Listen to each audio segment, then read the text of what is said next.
난 예수 믿어 구원받았습니다. 난 예수 믿어 전국 백성이 되었습니다. 난 예수 믿어 하나님 자녀가 되었습니다. 옆에 분 서로 얼굴 쳐다보면서 우리는 영원한 가족입니다. 옆에 쳐다보라니까 목살을 뚫어지게 쳐다보는 사람이 있네. 참. 다시 여러분들 이웃이 가장 여기뿐만 아니라 저기 가서도 하나님 앞에 영원히 같이 살 가족입니다. 다시 우리 영원한 한 가족입니다. 인사 나누십시오. 영원한 가족이에요. 자, 말씀 듣습니다. 미신과 기독교에 좀 비교하면은 좀 어처구니 없는 일이지만은 미신과 기독교의 차이를 우리가 알고 믿어야 될 것 같습니다. 미신은 신도 있지 않지만 그들이 대상으로 하는 신에게 자기의 소원과 뜻과 욕심을 아래서 무슨 일이 있더라도 자기의 요망하고 있는 소원과 뜻과 욕심이 이루어지기를 원하는 것, 이것은 미신입니다. 이와 유사한 말도 성경에 있습니다. 찾으라, 두드리라. 하나님께서 너희들이 요구하는 것을 찾아라, 두드리라. 그럼 열릴 것이요. 그리고 구하면은 그 구한 대로 될 것이다 라고 하는 말씀이 있는데, 이것 같이 하나님이 우리에게 요구하신 대로 하나님의 뜻대로 구하여 얻은 것은 물론 괜찮겠지만은 무조건 하나님 이거는 해 주셔야 됩니다, 이것은 이렇게 해야 됩니다 하고 부르짖는다면은 이 또한 이것은 하나님과의 관계가 먼 것입니다. 그렇기 때문에 우리는 꼭 예수를 믿어도 교회를 다니면서 신앙을 갖고 있으면서도 미신적 신앙을 갖고 있는 사람들이 참 많습니다. 여러분, 우리의 생각은 짧고 우리는 불완전하기 때문에 내가 퍼펙트하게, 완벽하게 이건 정말 옳은 것이다, 이것은 좋은 것이다, 이걸 하게 내가 그렇게 확신하고 있는 것도 하나님의 잣대로 볼 때는 불완전한 것이 많습니다. 이번에 우리가 천국 보물찾기를 하니까 복권 하나 사가지고서 하나님 당첨되게 해주시면 1억을 바치겠습니다 라고 어느 거시기가 그렇게 기도하고 있다면 그것이 기독교적인 관점에서 볼 때 그게 바른 기도일까요? 여러분, 오늘 일부 예배 때에 우리 학생들에게 그 얘기를 했습니다. 네가 만약에 복권을 사서 만약에 당첨이 됐다 하면 복권을 수령하지 말고 찢어버려라 그랬더니 목사님 빨리 쳐다. 왜 찢어버리느냐. 여러분, 우리는 복권 산다는 것 자체가 우리는 신앙적으로 맞지 않은 것입니다. 하나님께서는 일하기 싫으면 먹지도 말라고 했어요. 우리는 불로소득을 원치 않습니다. 그렇기 때문에 정당한 대가를 지불하고 얻는 수입을 하나님은 원하시기 때문에 사실은 여러분들이 복권을 사들고 그것을 당첨되게 해달라고 기도하는 자체는 그것은 바로 미신적이요 하나님의 뜻과는 먼 것입니다.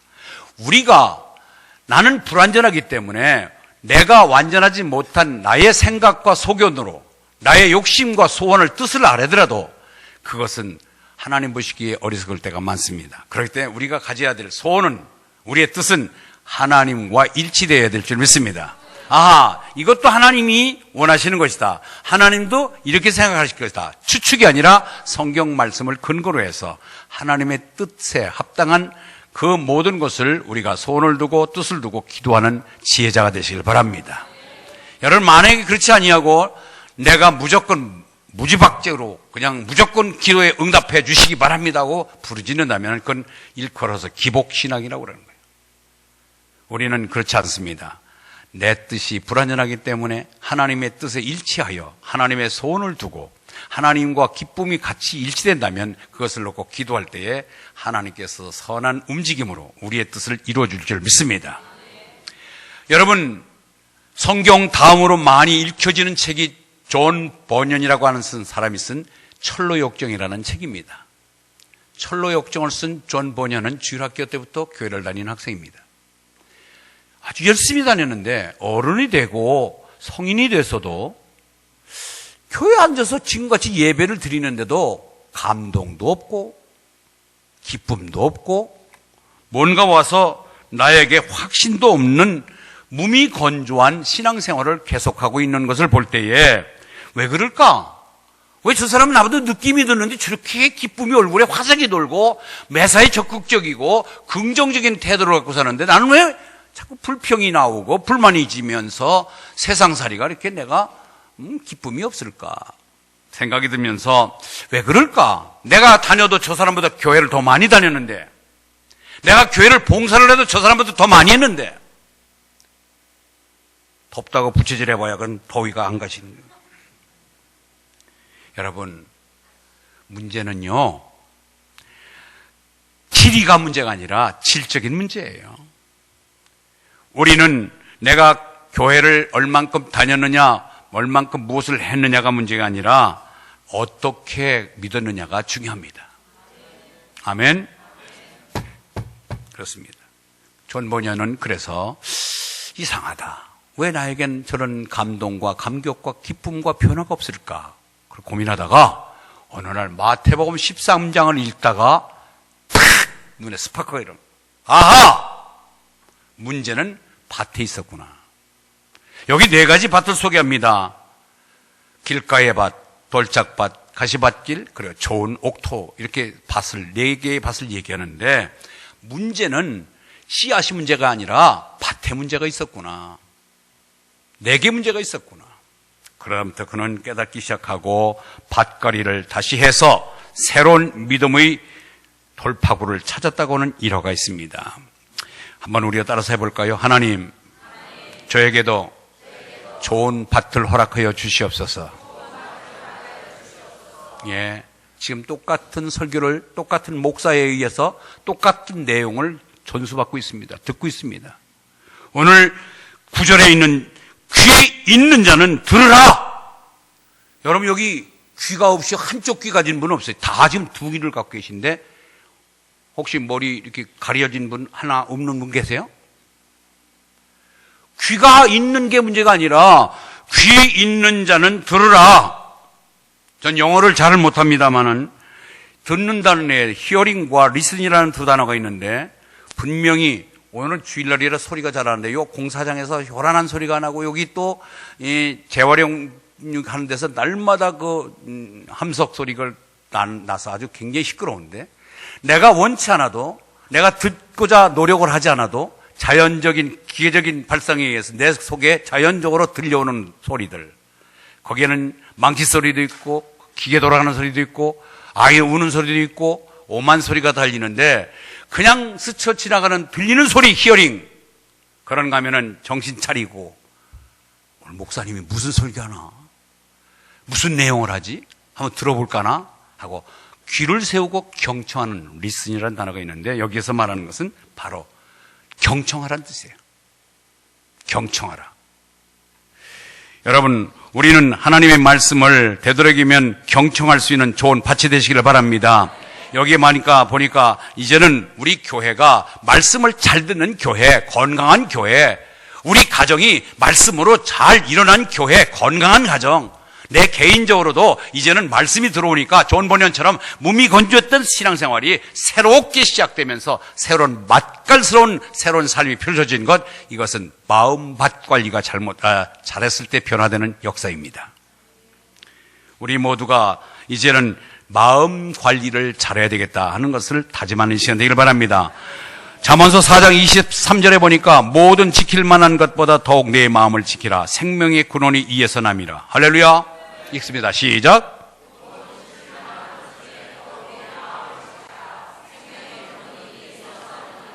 지금 마음을 사단에게 빼앗기지 말고 마음을 여러분이 지키시길 바랍니다. 사단이 잡념이 잡신들이 모든 것이 나를 이끌어갈 때에 예수의 이름으로 대적하면서 마음을 빼앗기지 않기를 바랍니다. 그런가 하면은 잠언서 16장 32절 하반절에 이런 말씀이 있습니다. 읽습니다. 시작.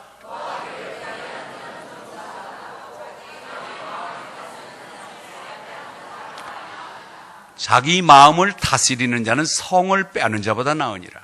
예, 성을 빼앗기 위해서 얼마나 그게 고군분투하는 노력이 필요하겠습니까? 근데 성 뺏는 어떤 장수나 용사보다도 자기 마음을 다스리는 자가 더 크다는 거예요. 아멘? 그렇습니다. 오늘 마태복음 13장에는 7가지 비유가 나오는데 천국에 관한 이야기를 비유로 예수님께서 말씀하십니다. 첫 번째는 4가지 밭의 비유를 말씀드리고, 두 번째 가라지 비유, 세 번째 겨자씨 비유, 네 번째 누룩 비유, 그 다음에 다섯 번째 땅속 비유, 값진 진주 비유, 그리고 마지막 그물 비유가 나오는데, 오늘 저는 여러분들에게 4가지 밭의 비유에 대해서 우리에게 주시는 하나님의 귀한 교훈을 받기를 소망합니다. 자, 오늘 굉장히 평범하면서도 가장 중요한 진리 3가지를 우리에게 알려주고 있습니다. 첫 번째는 하나님 말씀이 씨앗과 같고 우리의 마음이 밭과 같다는 것입니다. 하나님의 말씀은 뭐가 같다고요? 씨앗이고 우리 마음은요?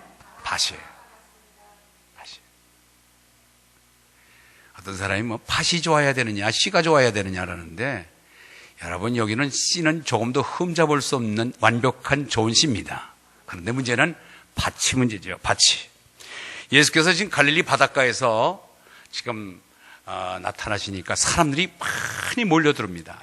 무리들, 인산인해를 이루는 무리들이 그 당시에 구경하러 온 사람, 각색 병을 고치기 위해서 오신 분들, 또 무슨 교훈을 받을까나 교훈을 듣기 위해서 오시는 분들, 많은 사람들이 모였는데, 예수님이 바닷가에서 배에 올라타셔서 배에서 선상설교를 하는데, 무리들은 무태에 앉아서, 땅에 앉아서 예수님의 말씀을 듣습니다. 근데 그때 말씀이 오늘 4가지 밭에 관한 이야기를 하고 계십니다.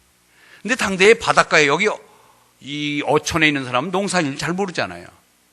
농촌에 있는 사람은 어망이 어떻고 배 얘기하면 잘 모르잖아요. 그러니까 어촌의 대다수에 있는 사람들이 농사 이야기를 하니까 처음에는 잘 이해가 되지 않았습니다.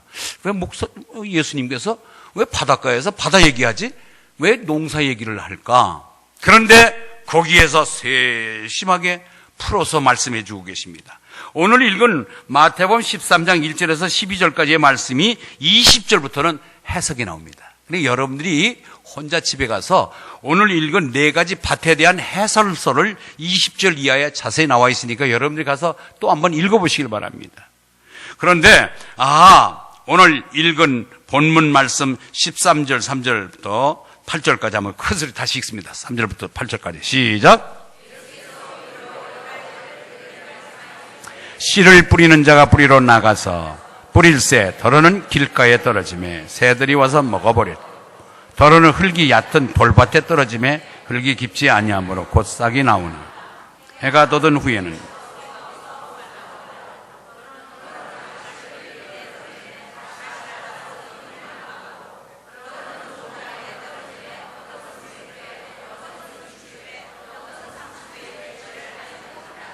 아멘. 어떤 분이 그런 얘기를 해요. 목사님, 나는 믿음이 자라나지 않을까요? 저 사람은 왜 저렇게 느낌이 드는데 참 믿음이 좋은 것 같아요. 여러분, 믿음이 좋다 나쁘다는 평가는 그것은 객관성이 없습니다. 여러분들, 우리의 믿음은, 객관적인 믿음은 이 성경을 하나님의 말씀으로 믿고 이 말씀 따라 살려고 노력하는 것이 진정한 객관적 믿음입니다.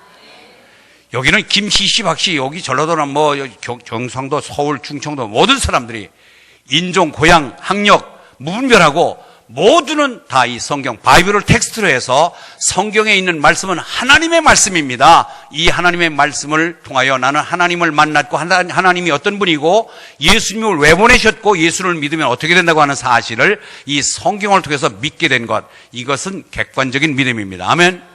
여러분들이 성경을 떠나서 엉뚱한 소리 하면 그건 잘못된 거예요. 그런데 성경에서 가르쳐준 객관적인 믿음에다가 내가 체험된, 내가 개인적으로 만난 하나님의 주관적인 만남이 있길 바랍니다. 그걸 간증이라고 그래요. 그렇기 때문에 여러분들이 하나님을 만난 개인적인, 주관적인 간증이 있는 사람들은 믿음이 흔들리지 않지요. 그런데 성경을 전혀 덮어놓고 꿈에 허연 할아버지가 나타났다, 기도하는데 누가 음성을 들었다, 이건 다 잘못된 거예요. 그것이 성경의 테두리를 벗어나지 않는 객관적인 가운데서 말씀하신 말을 내가 체험을 했다면 객관적인 것에다가 주관적인 것이 포함되니까 우리는 단단한 믿음을 갖게 되는 거예요. 아멘. 근데 여기 상당수가 성경도 보지 않고 객관적으로 우리에게 동일시 너나 나나 동일하게 말하는 하나님의 뜻도 모르고 개인적으로 기도를 많이 하든지 또는 어떤 개인적으로 예수님의 체험도 없는 분들이 신앙생활을 하다 보니까 여러분들이 들락날락하는 거예요. 저는 오늘 여러분들에게 분명히 말합니다. 믿음이 좋다 나쁘다, 저 사람은 믿음이 좋다 나쁘다 어떤 객관성 갖고 얘기할 수 없습니다. 그거는 그 사람의 주관적인 판단일 뿐인데 여러분 스스로도 내가 믿음이 작년보다 낫고 전보다는 많이 좋아졌다고 하는 여러분의 스스로의 평가가 있어야 될 줄 믿습니다. 그것은 문제는 뭐예요? 하나님의 말씀인 씨앗이 여러분들에게 떨어져서 오늘도 목사를 통하여 하나님이 하시고자 하는 말씀을 오늘 들려주고 계십니다. 그럴 때 여러분의 밭 관리를 잘해서 돌짝밭 같은 밭이냐 길가에 같은 밭이냐 가시밭 같은 밭에 떨어지느냐가 여러분들의 믿음에 자라나느냐 퇴보하느냐 답보 상태냐 결정지어질 것입니다. 그러면 옥토밭에 떨어지면 최소 30배 최대 100배의 결실 속에 믿음이 상승될 줄 믿습니다. 저는요 연말이 되면은 두 부류의 생각이 듭니다. 아, 저분이 참 많이 달라졌네. 눈동자가 달라지고 벌써 목사에 대한 태도가 달라지고 언어가 달라지고 교회 출석이 달라집니다.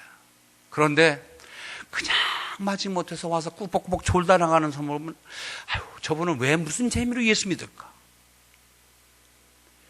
여러분, 말씀이 하나님의 말씀이 여러분의 마음밭에 떨어져서 싹이 나서 열매가 열리되 최소 30배입니다.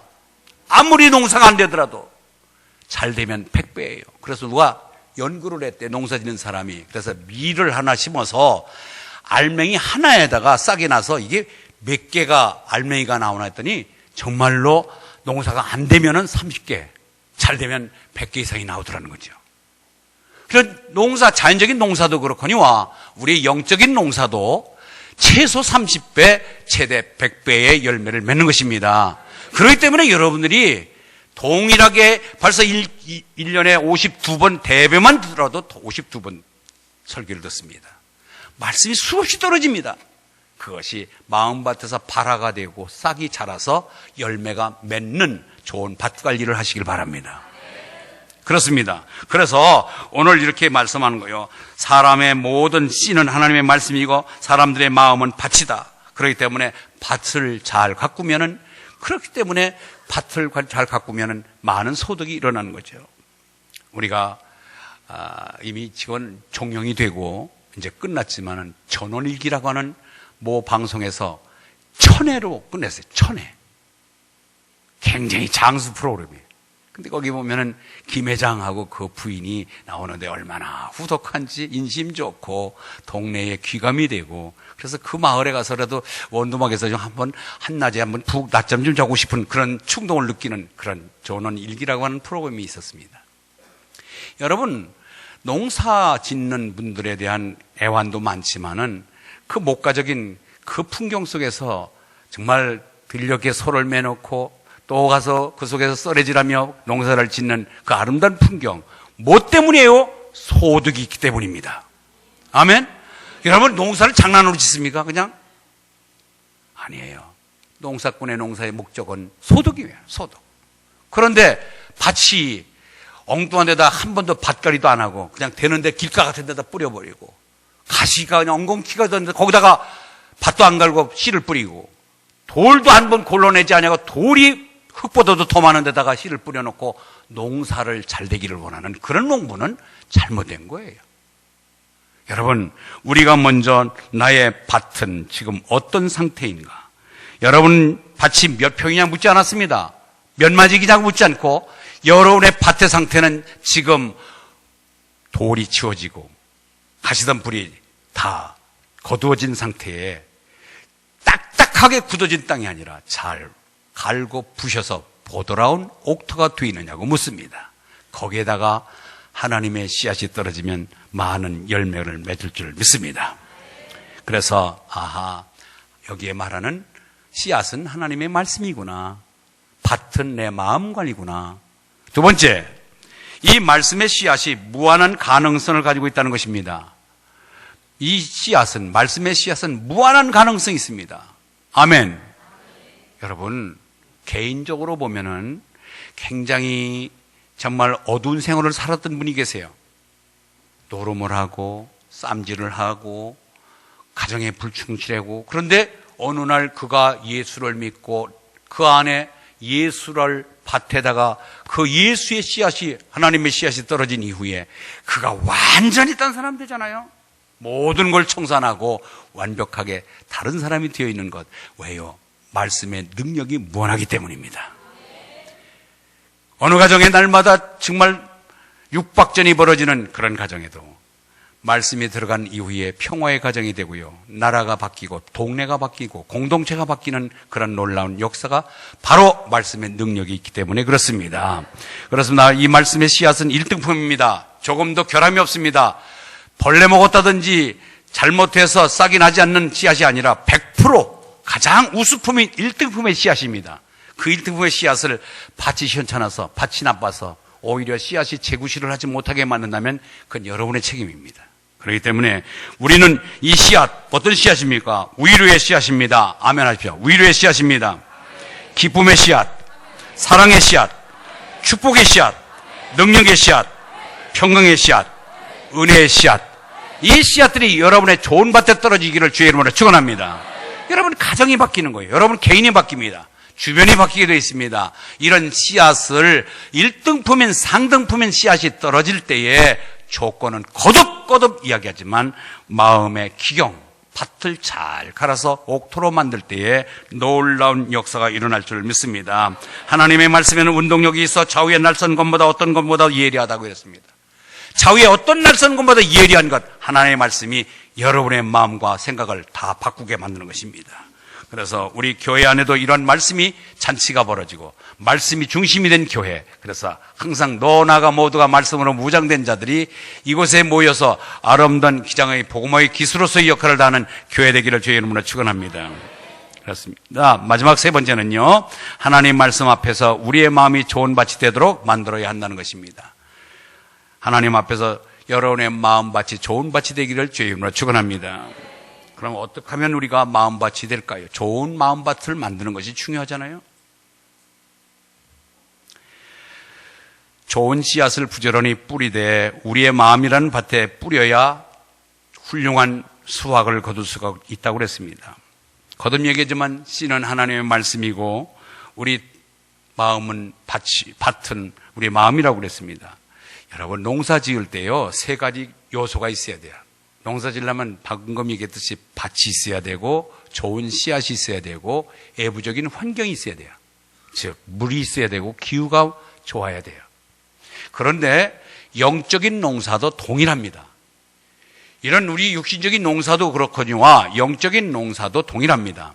방금 마음, 이제는 우리가 옥토가 되어서 늘 갈아엎어서 좋은 밭으로 만든다면은 거기에 하나님의 말씀은 1등품 씨앗이라고 그랬습니다. 조금도 결함이 없고 부도나는 일이 없이 싹이 나지 않는 씨앗은 하나도 없습니다. 아멘. 그리고 기후와 물, 외부적인 환경은 성령께서 이미 보혜사 되신 성령께서 우리를 도우실 줄 믿습니다. 그렇기 때문에 우리의 영적인 농사에서 하나님의 말씀이 1등품 씨앗이죠. 그리고 외부적인 환경과 모든 조건을 성령께서 주관해 주시고 우리를 도와주시잖아요. 그렇기 때문에 내가 해야 할 것은 마음 관리만 잘하면 됩니다. 마음 관리는 내가 해야 돼요. 여러분 설교를 들으면서 지금도 핸드폰을 갖고 장난을 한다든지 주보에 낙서를 하고 있고 말씀을 듣지 않는다든지 그건 컵을 엎어놓고 물을 쏟아봐야 물이 한 방울 들어가겠습니까? 동일합니다. 마음 관리는 내가 해야 되는 것입니다. 그렇기 때문에 이제는 좀 더 마음 관리를 잘할 수 있는 몇 가지를 제안하면서 마칠까 합니다. 길가, 돌밭, 가시밭길, 무성한 밭, 좋은 밭, 이 네 가지 밭은 다 우리의 속에 다 있는 밭입니다. 이제는 돌을 치워야 됩니다. 엉겅퀴를 걷어내야 됩니다. 돌짝밭 같이 길가에 딱딱하게 차가 다니고 마차가 다녔던 굳어진 그 흙을 쟁기로 갈든지 그래서 갈아엎어서 기경해서 보드라운 흙으로 만들어야 됩니다. 여러분, 오늘 호세아서 10장 12절에 있는 말씀, 이런 말씀이 있습니다. 한번 볼까요? 호세아서 10장 12절. 호세아 시작. 이내를 거두라. 너의 묵은 땅을 기경하라. 지금이 곧 여호와를 찾을 때니 마침내 여호와께서 오사 공의를 비처럼 너희에게 내리시리라. 아멘. 가시덤불 같은 것들 때로는 우리를 걱정하게 합니다. 근심하게 합니다. 설교를 들으면서도 지금 당장 갯돈 맞추는 것, 아이들 등록금 맞추는 것, 빚 독촉에 시달리면서 여러분들 말씀이 내 귀에 들어오지 않는 사람이 있습니다. 그런 사람들에게는 하나님이 말씀하셨어요. 야, 너희들 걱정, 근심 갖고 온 건 내가 아는데 일단 말씀으로 먼저 치유받아라. 여러분, 우리가 애부에 화상을 입었다든지 상처를 입었을 때는 소독약을 먼저 소독을 하고 나서 거기에다가 두 번째 연고를 바르든지 아까진기를 바릅니다. 더불어서 우리가 이제는 내가 근심 걱정하는 것들을 말씀으로 먼저 치료가 될 줄 믿습니다. 그래서 요한복음 14장 1절에 보니까 이런 말씀이 있습니다. 요한복음 14장 1절 시작. 그렇습니다. 그런가 하면 빌립보서 4장 6절 7절 빌립보서 4장 시작. 또 염려하지 말고 다만 모든 길에 기도와 간구로 너희 구할 것을 감사함으로 하리라.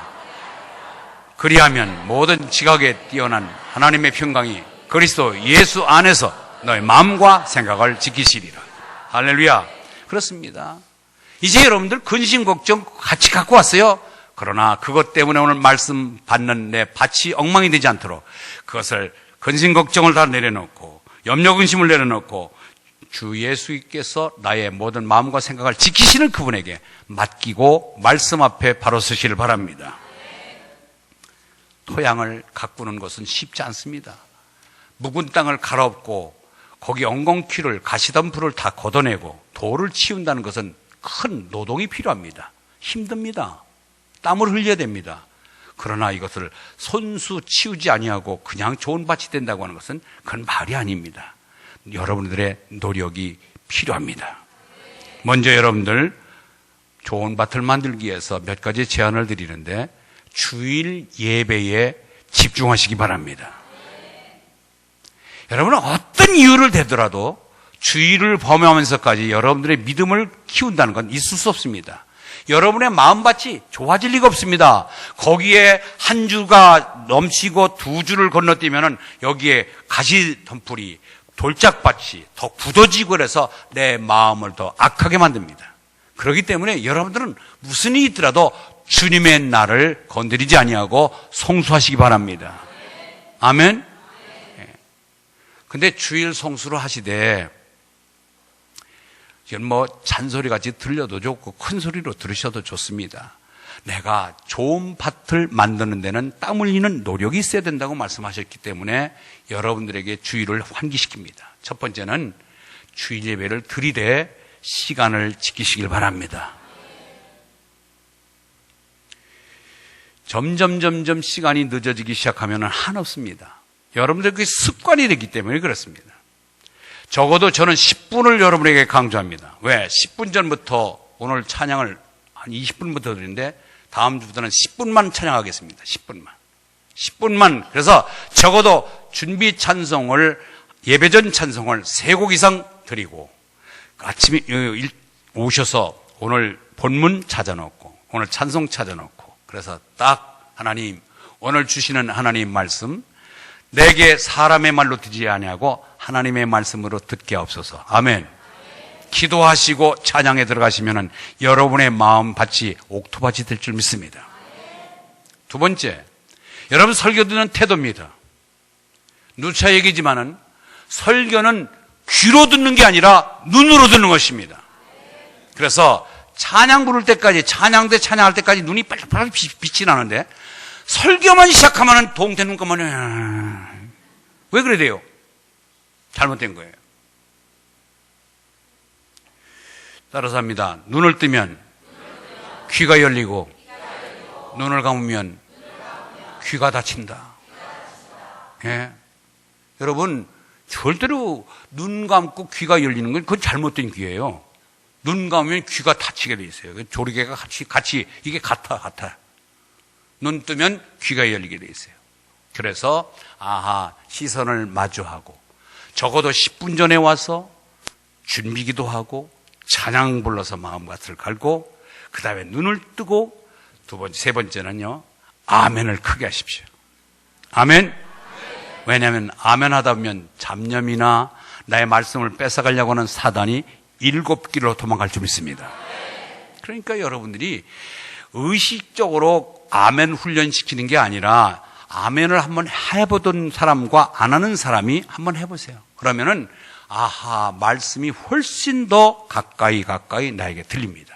그렇기 때문에 여러분들이 옥토밭을 만드는 구체적인 방안을 제가 말씀드리고 있는데, 먼저 10분 전에 교회에 오셔야 되고 와서 찬송과 말씀을 찾아놓고 10분 동안 준비 찬양을 통하여 내 마음밭을 갈고, 그리고 나서 이제 기도로 마음을 갈고 나서 찬양을 힘차게 부르고, 그 다음에 먼저 아멘이라고 하는 소리를 크게 해서 내 마음을 뺏어가고 자꾸 잡념이 들어올 때 그것이 7길로 도망가게 하는 것은 아멘을 통하여 물리치라고 하는 말씀을 드렸습니다. 아멘. 눈으로 설교를 듣는 것이 눈과 귀는 함께 열린다, 함께 닫힌다, 그런 말씀을 드렸습니다. 그 다음에 우리가 잠이 자꾸 오는 것은 쏟아지는 그 잠을 참 이기기가 어려워요. 그럴 때 옆에 사람하고 서로 약속을 한다든지, 어떤 내가 오늘 이 주일 대예배만큼은 말씀으로서 내가 거듭나야 되겠기에 여러분 바늘 하나씩 준비한다든지, 어떤 구체적인 그걸 말씀을 뺏어가는 악한 영과의 싸움에서 이길 수 있는 도구를 여러분들이 만드시길 바랍니다. 그래야 돼요. 그리고 말씀을 묵상하는 것, 실천하는 것. 그래서 여호와의 말씀을 소가 여물을 먹고 되새김질 하듯이 말씀을 계속해서 묵상하고 말씀을 가까이 대하면은 여러분의 마음밭은 운연중에 옥토로 될 줄 믿습니다. 그러니 여러분, 하나님이 제일 기뻐하는 사람은 믿음이 있는 자를 기뻐하십니다. 믿음이 없이는 기쁘시게 못하나니. 여러분, 반대로 믿음이 있는 자는 기쁜 거예요. 하나님이 계신 것과 하나님 자꾸 찾는 자와 하나님이 상 주시님을 믿는 그 믿음을 하나님이 기뻐하십니다. 아멘. 근데 믿음은요, 들으면서 난다고 로마서 10장 17절을 말합니다. 믿음은 들으면서 난다. 그렇더니 어떻든 간에 듣는 데에 방해되는 요소들을 제거시켜야 돼요. 여러분의 말씀 듣는 데 방해되는 요소가 뭘까요? 그것이 여러분들의 돌짝밭, 가시밭길, 그 다음에 여러분들이 거기에 또 하나 뭐예요? 돌짝밭, 가시밭길, 길가. 이처럼 나의 말씀을 말씀으로 받아들이지 못하도록 방해하는 요소들을 내가 자꾸 제거시키면 돼요. 제거시키면. 그러면 여러분들의 마음은 옥토가 되어서 이제 작년보다도 금년이 다르고 새롭게 변화될 줄 믿습니다. 믿음은 가지고 나오는 게 아니에요. 여러분, 믿음은 내가 태어날 때부터 할렐루야 믿음 갖고 나오는 사람 없어요. 믿음은 들으면서 나는 거예요. 자꾸 들어야 돼요. 믿음은 들으면서 나는데 무슨 얘기를 많이 들어야 되느냐? 예수 이야기, 십자가와 부활 얘기를 많이 들어야 될 줄 믿습니다. 그러면 여러분의 믿음은 옥토가 되어서 30배, 60배, 100배의 열매를 맺고 하나님을 기쁘시게 하고, 그러므로 말미암아 하나님이 이 시대를 찾는 믿음의 주인공들이 될 줄 믿습니다. 오늘 마음이 좋아야 합니다. 마음밭이 좋아야 합니다. 이 말씀 묵상하면서 여러분 마음 관리 잘해서 하나님이 찾는 믿음꾼 되시기를 주의 이름으로 축원합니다. 하나님 아버지 감사합니다. 이제 한 해가 저물어가는